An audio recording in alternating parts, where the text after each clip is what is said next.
the event in the United States in this past week has called for some of us to contribute to what is going on in a country we call America. A country that we call great country of the world, and a country where everyone is looking up to. Now, it is surprising to hear that people that have run in for presidency in America are scared of taking refugees from Syria. And I said it's a shame to every presidential candidate in this country called America who are going to be president and who cannot handle a little situation of refugees. I thought we say America is a great country.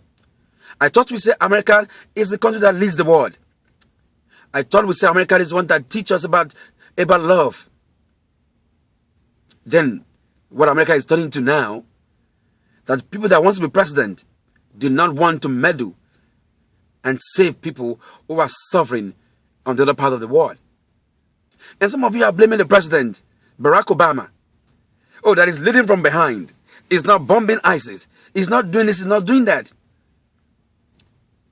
But you can't even handle situations of just Syrian refugees. Just because one terrorist was able to find his way into France to commit havoc. But think about it. The man that committed this havoc, most of these guys are not even Syrians. They are people that carry passport, European passport.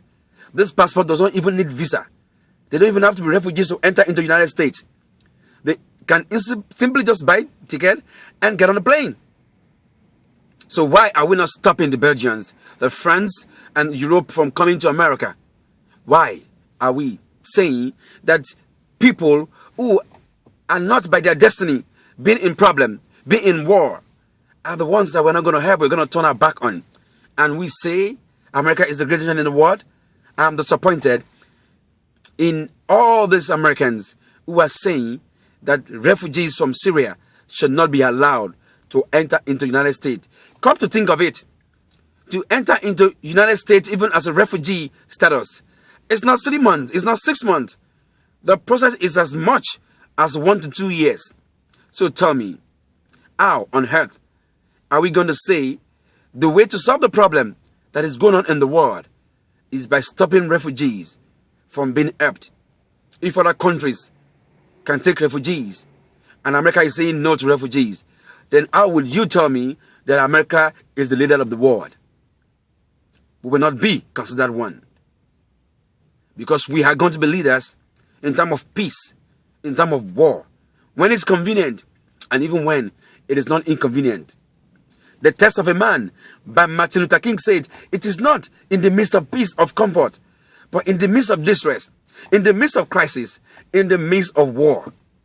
So, I challenge every one of you out there who are Americans like me, who at this point says that Syrians and other refugees from all over the world should not be allowed to enter into the United States because we bother and we feel that they're coming to bomb us.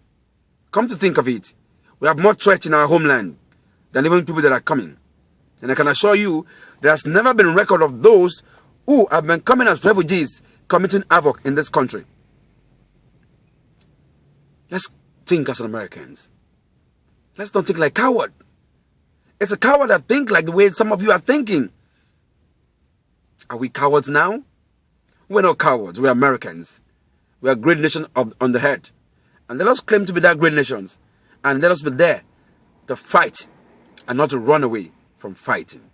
Let us be there to support the world, to lead the world, to look for how problems is going to be solved, not running away from it and leaving other nations to solve their problems.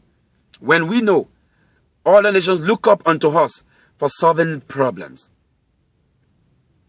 If we must lead, if the next generation of America must be the one that leads, not coward, the test starts from now. See you later.